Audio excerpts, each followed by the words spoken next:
Hi there, this is Dr. Shiny with a tarot reading for Leo for the month of May. And I'm also going to be starting doing 2 readings a month, so I'll also be doing a mid-month reading starting this month, so please check back for that as well. And I'm going to get directly into your reading. Your current situation today is the Two of Coins.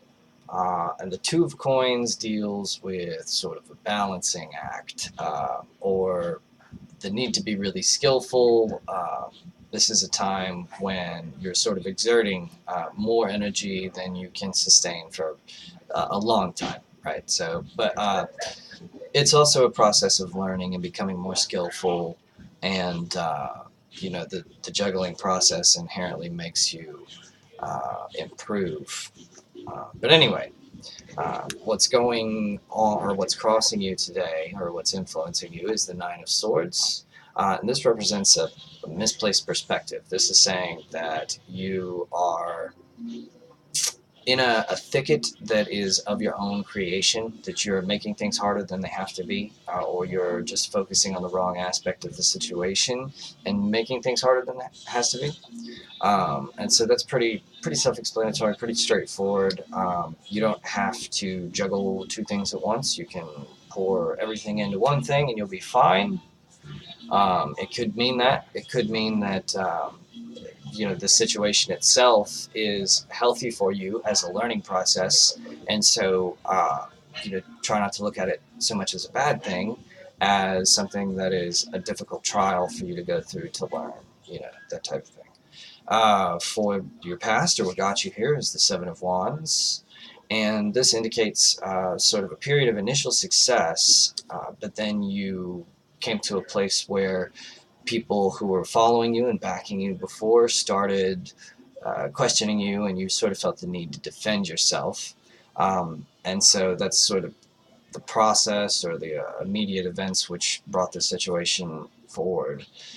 So maybe you've taken on too many responsibilities because you were afraid of what others thought about you, or you were afraid of um, people thinking you were lazy or you were worthless or something like that. And so you've taken on really more than you should have to. And in the process, you're sort of realizing your fears, because by just accepting the load that other people put on you with no regard for yourself, you actually enforce the idea in their mind that you don't have worth, because you're not sticking up for yourself. You're not saying, I'm a human whose life has value just as much as yours. You're just accepting all of the crap that they try to load on you, right? So sometimes you have to stick up for yourself. Sometimes you have to just speak up a little bit louder. And that will alleviate a lot of the stress. You won't feel like a bad person because you can't do all the work that's being unloaded on your lap, because you'll have a fair workload, because you'll only accept a fair workload, that kind of thing. So the future of what's going to happen if you get through this situation is judgment. So in other words, the old's going to pass away. The ideas that are not worthy, or that are not sustainable, they're going to go on. They're going to go on away, and the new's going to come in. There's a sense of serenity with this. It's almost like the button's already been pressed, so all you can do is really sit there and watch it unfold, and watch the fire burn, essentially. And there's a sense of peace, an odd sense of peace. It's in a moment where you feel like you should just be wrecked, like emotionally, like there should be, you should be terrified, panicked. But then all of a sudden, you're just not. You're just calm, you're serene, and you don't understand why. But it's just because the anxiety of waiting for it to happen is over, and it's just move on forward, and there's nowhere to go but forward. Um, so anyway, so there's a release that comes with this. But anyway, the foundation of the situation, or what's in your lower thoughts, your subconscious, sort of the nature of the lesson that you're learning, is the tower. And the tower deals with institutions, built institutions, which are fallible, which will eventually come down. Every skyscraper, I used to think when I was a kid, maybe I was weird because of this, but when I was a kid, I used to look at those skyscrapers and I used to think, wow, it's really a lot of trouble to go through to build such a massive thing that's got to come down in like a couple 100 years, you know. Like that's how I was thinking of it. Like spending $100 million on a building seems sort of like an odd investment when you think of how much I guess there's going to be a lot of business occurring in a building like that and that kind of thing, but it's just you could pull off that business on a flat space for a lot less money. So it seems like why don't you? But I don't know. Anyway, so the point of institutions is that they are useful for a time, but they always come crashing down. So don't put your faith in them. Put your faith in something else. Put your faith in something with a broad base and a sturdy foundation, not a really tall tower. The higher thoughts or crowning thoughts, what's on your mind today, is the Five of Wands. And the Five of Wands indicates a sort of creative conflict. So this is one person's idea for the future is now interfering with another person's idea for the best future. And there's sort of some resistance or friction going on between those two viewpoints. And so it's not a enemy, combative energy quite so much as it is just I want my way versus you want your way, that type of thing. Your advice for the current situation is the Ten of Coins. So I think that what this is saying is the Ten of Coins deals with like celebration and achievement and completing of cycles, tremendous wealth in the material realm and that kind of thing. So what I think this is saying is to count your blessings, to look around you and see that you actually have everything that you set out to achieve. So other people's opinions of what you have and stuff like that is not really that important. It's okay to pull back the reins a little bit and to ease into a slower, happier life, not just working all the time, that kind of thing. All possibilities. The current environment is the Nine of Wands. And the Nine of Wands deals with the kind of final battle before achieving the fulfillment of your dreams, your wishes, right? So this is in your environment. So something close or surrounding you or heavy on your mind is the source of this struggle that will be the defining moment of you, like where you're finally going to be able to achieve or understand that measure of happiness, and you just sort of have to defend your right, stick up for yourself, again, learn to say no. No is a very okay word to use. And good-hearted people are afraid to use it, and I'm one of them. So definitely learn to say no, learn to defend your blessings when they come to you. Because what happens a lot of times, people get stuck in a loop where it feels like they have a couple good things happen and then it's just awful. And like every time some good things happen, you just like plop back down to the bottom. And you yourself are usually the source of that cycle, that up and down, that up and down. Because what happens is you get a blessing, something happens good in your life, and you, out of sort of guilt, you want to be really grateful for it. You don't feel that you necessarily deserve it, so you try to be really, really grateful for it. And the only way that you can find to return equal gratitude is by being generous with it and giving it to other people. So what happens is you get this huge blessing, and then you immediately just give it all away to these people around you who some of them are like energy vampires. All they do is feed off of other people. So you're really just encouraging their own bad habits. It's like enabling an addict. And so you're not doing them any good, really. You're just giving them a quick fix when really what they need is something more spiritual, right?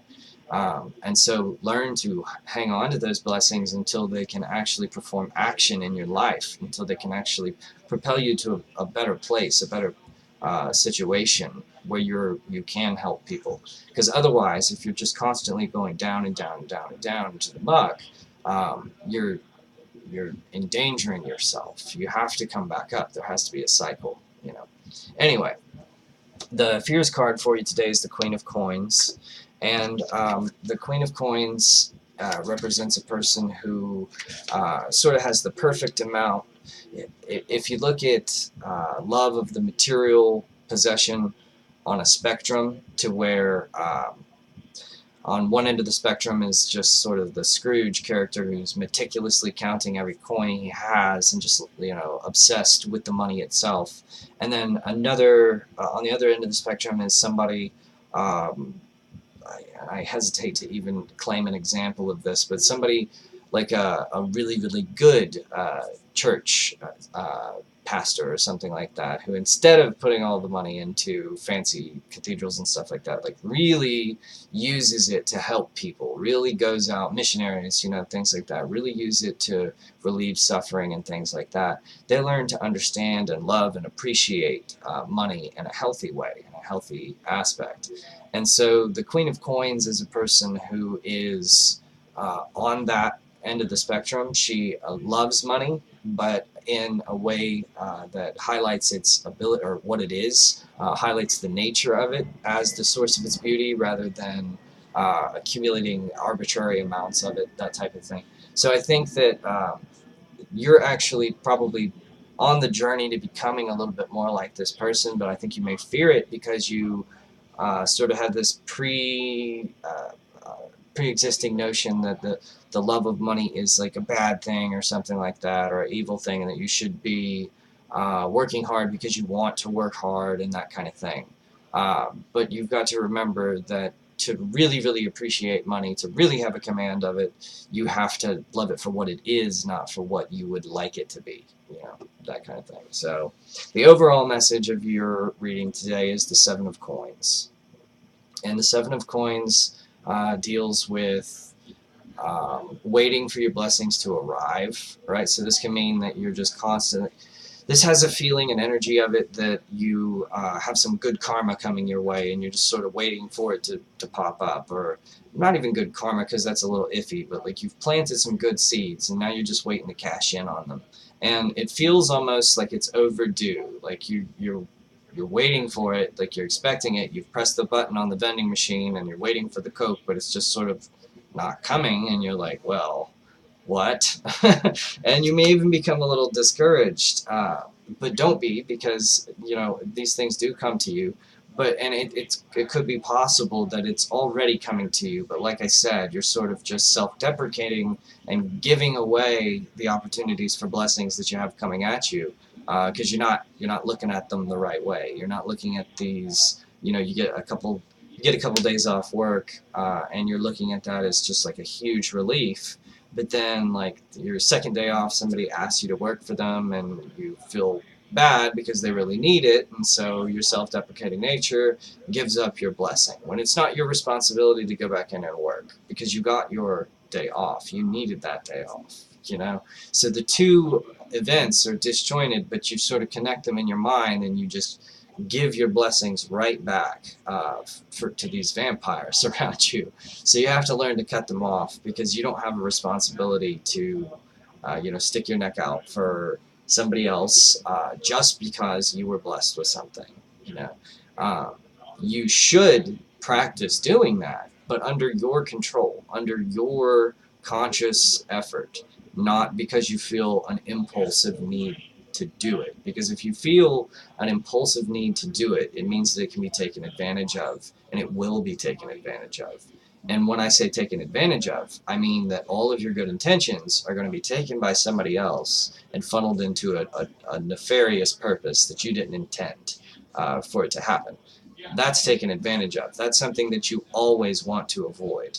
So to avoid that, you just simply have to practice saying no. Practice. It's okay to cut someone off. To say this is too much work. To say I need time. So practice that. Practice sticking up for yourself, and it'll make your life a better place. Or, way better. There's no way that it can make it worse.